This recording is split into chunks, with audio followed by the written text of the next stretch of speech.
Hello, welcome back बच्चों। मैं सुनील पांडे आप सबको अपने इस चैनल पांडे सर की क्लास में बहुत बहुत स्वागत करता हूं। आज हम लोग पढ़ने जा रहे हैं कक्षा 6 के पुस्तक अतीत से वर्तमान अध्याय 6 जीवन के विभिन्न आयाम भाग 2।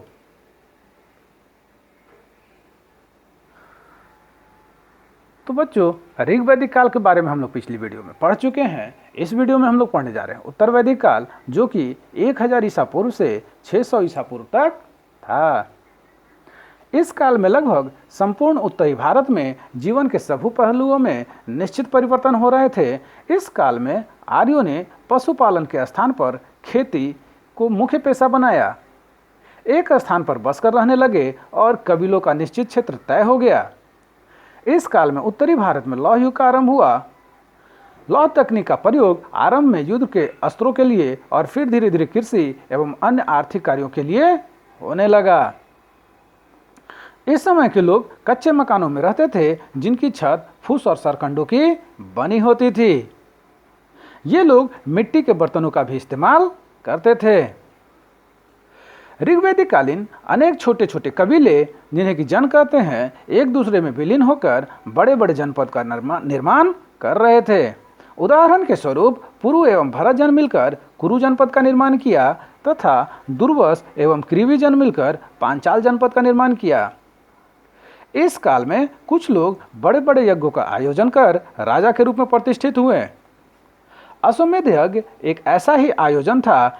इसमें एक घोड़े को राजा के लोगों के देखरेख में स्वतंत्र रूप से विचरण के लिए छोड़ दिया जाता था। यदि कोई दूसरा राजा इस घोड़े को रोकता था तो उसे अश्वमेध यज्ञ करने वाले राजा के साथ युद्ध करना पड़ता था। अगर किसी क्षेत्र से घोड़ा को जाने दिया जाता था तो इसका मतलब होता था कि अश्वमेध यज्ञ करने वाला राजा इससे ज्यादा शक्तिशाली था। यज्ञ के अवसर पर राजा की विजयों तथा अन्य गुणों का गान किया जाता था। महायज्ञों को करने वाले राजा अब जन के राजा न होकर जनपदों के राजा माना जाने लगे। राजा की शक्ति में वृद्धि के साथ साथ ऋग्वैदिक सभा एवं समिति जैसे सामुदायिक संस्थाएं कमजोर पड़ने लगी और धीरे धीरे वे राजा की परामर्श देने वाला संस्था बन गईं। ऋग्वैदिक काल में राजा को बलि के रूप में स्वेच्छा से प्राप्त होने वाले नजराना या उपहार इस काल में अनिवार्य कर में बदल दिया गया। आइए देखते हैं उपहार एवं नजराना। तो जहां कर नियमित ढंग से इकट्ठा किए जाते थे, वहीं नजराना अनियमित रूप से जब भी संभव हो इकट्ठा किया जाता था। ऐसे नजराने विविध पदार्थों के रूप में प्रायः ऐसे लोगों से लिए जाते थे जो स्वेच्छा से इसे दिया करते थे। उत्तर वैदिक काल में समाज कई समूहों में बटा हुआ था, जिनमें पुरोहित, योद्धा, कृषक, पशुपालक, व्यापारी, शिल्पकार, श्रमिक, शिकारी, मछली पकड़ने वाले लोग शामिल थे। जहां पुरोहितों तथा योद्धाओं का जीवन वैभवशाली था और कृषक एवं व्यापारी धनी माने थे, वहीं दूसरी ओर पशुपालक, शिल्पकार, श्रमिक, शिकारी, मछली पकड़ने वाले लोग निर्धनता का जीवन बिता रहे थे। आइए देखते हैं पुरोहित। तो याज्ञिक क्रियाओं एवं अनुष्ठान को संपादित करने वाले लोग पुरोहित कहलाते थे। पुरोहितों ने लोगों को 4 वर्गों में विभाजित किया था, जिन्हें वर्ण कहते हैं। उनके अनुसार प्रत्येक वर्ण के अलग अलग कार्य निर्धारित है। पहला वर्ण ब्राह्मण का था। उनका काम वेदों का अध्ययन, अध्यापन और यज्ञ करना था, जिनके लिए उन्हें उपहार मिलता था। दूसरा स्थान शासकों का था, जिन्हें क्षत्रिय कहा जाता था। उनका काम युद्ध करना और लोगों की रक्षा करना था। तीसरा स्थान पर वैश्य थे। इनमें कृषक, पशुपालक और व्यापारी आते थे। क्षत्रिय एवं वैश्य दोनों को ही यज्ञ करने का अधिकार प्राप्त था। वर्णों में अंतिम स्थान शूद्रों का था। इनका काम अन्य 3 वर्णों की सेवा करना था और प्रायः औरतों को भी शूद्रों के समान माना जाता था। महिलाओं तथा शूद्रों को वेदों का अध्ययन का अधिकार नहीं था। पुरोहितों के अनुसार सभी वर्णों का निर्धारण जन्म के आधार पर होता था। उदाहरण के तौर पर ब्राह्मण माता पिता के संतान ब्राह्मण ही हुआ करते थे। उत्तर वैदिक काल में कृषि लोगों का प्रमुख धंधा था। जंगलों को जलाकर वे कुल्हाड़ी से काटकर और भूमि को खेती के योग्य बनाया करते थे।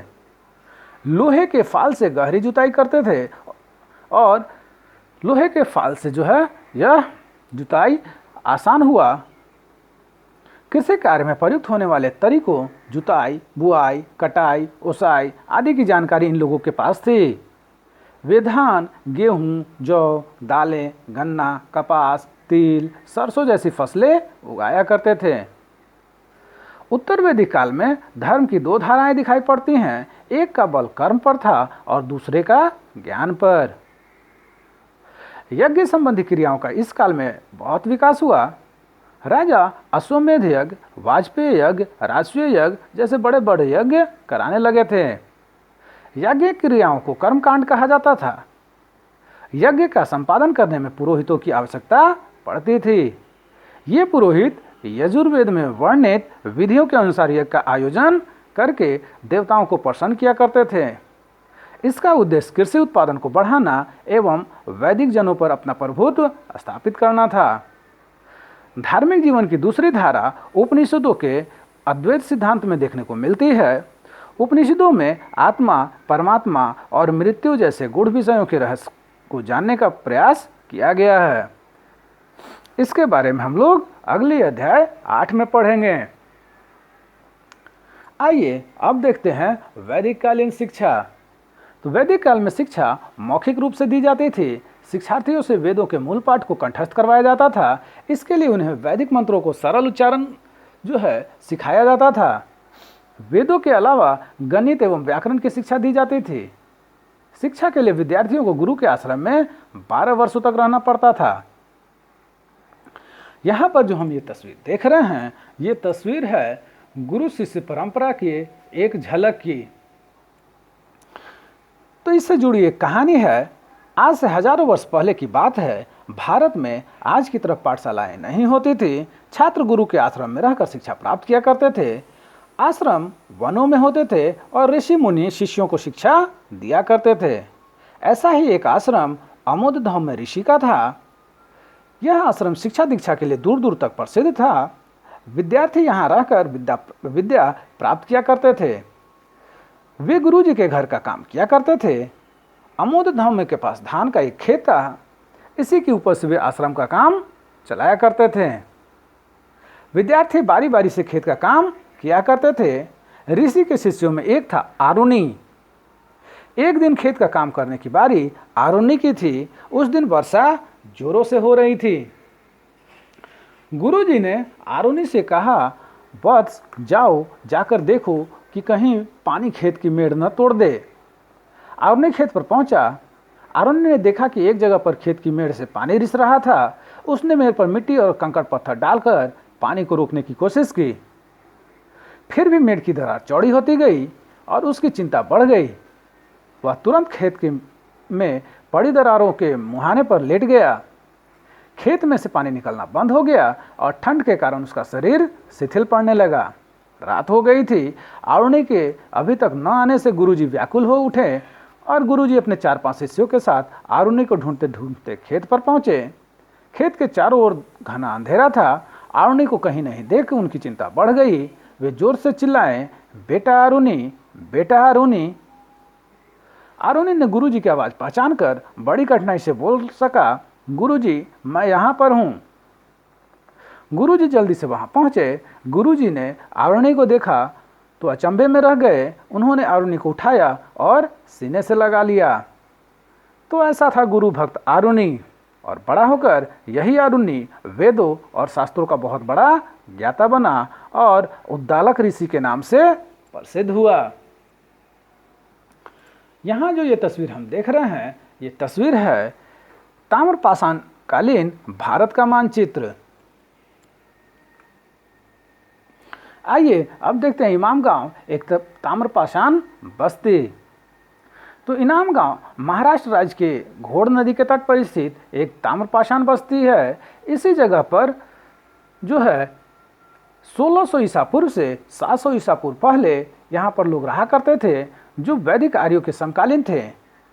इस पूरा स्थल की खुदाई से पत्थर के अलावा तांबा धातु के बने औजार एवं उपकरण प्राप्त हुए हैं। इनाम गांव के लोग मिट्टी के बनी झोपड़ियों में रहते थे, जिसकी छत फूस की बनी होती थी, जिसे गाड़े से ढक दिया जाता था। यहाँ के लोग नारंगी रंग से रंगे मिट्टी के बर्तनों का उपयोग किया करते थे, जिन पर काले रंग की ज्यामितीय आकृतियां हुआ करती थी। इनाम गांव के लोग जौ, गेहूं, मटर, मसूर एवं धान की खेती करते थे। गाय, बैल, भेड़, बकरी, कुत्ता, घोड़ा आदि उनके पालतू पशु थे। खुदाई में इन पशुओं की हड्डियां प्राप्त हुई हैं। कई हड्डियों पर कटे निशान से यह अंदाजा लगाया जा सकता है कि लोग इन्हें खाया करते थे। इनाम गांव के ताम्रपाषाण संस्कृति के लोगों का सबसे रोचक पहलू मृतकों को दफन करने का तरीका था। एक आदमी को मकान के आंगन में मिट्टी के बने संदूक में दफनाया गया था। यह मकान बस्ती के बीच में बसा सबसे बड़ा मकान था। सामान्यतः मृतकों को मिट्टी के बर्तनों के साथ दफनाया जाता था, जिनमें शायद खाने पीने की वस्तुएं रखी होती थी। कब्रों में मृतक के साथ औजार एवं हथियार, गहने आदि भी खुदाई में मिले हैं। तो आइए अब देखते हैं हमने क्या सीखा। वेदों की संख्या 4 हैं: ऋग्वेद, यजुर्वेद, सामवेद और अथर्ववेद। वैदिक साहित्य के आधार पर वैदिक युग को 2 भागों में बांटा जाता है। ऋग्वैदिक युग जो 1500 ईसा पूर्व से 1000 ईसा पूर्व तक था, और उत्तर वैदिक युग जो 1000 ईसा पूर्व से 600 ईसा पूर्व तक था। वेद की भाषा प्राक संस्कृत या वैदिक संस्कृत है। ऋग्वैदिक काल का राजन एक कबीले के मुखिया से अधिक कुछ नहीं था। ऋग्वैदिक काल का प्रमुख व्यवसाय पशुपालन था। इनाम गांव महाराष्ट्र राज्य में स्थित है। आर्यों का विस्तार बिहार के गंडक नदी तक था। सबसे प्राचीन वेद ऋग्वेद है। ऋग्वेद में आर्य जो है जौ अनाज पैदा किया करते थे। वैदिक काल में समाज 4 वर्णों में विभाजित था: ब्राह्मण, क्षत्रिय, वैश्य एवं शूद्र। उत्तर वैदिक काल में कृषि लोगों का प्रमुख व्यवसाय था। पुरुष सूक्त ऋग्वेद में है। ऋग्वैदिक काल में छोटे छोटे कबीले जिन्हें जन कहते हैं, एक दूसरे में विलीन होकर बड़े बड़े जनपद बना रहे थे।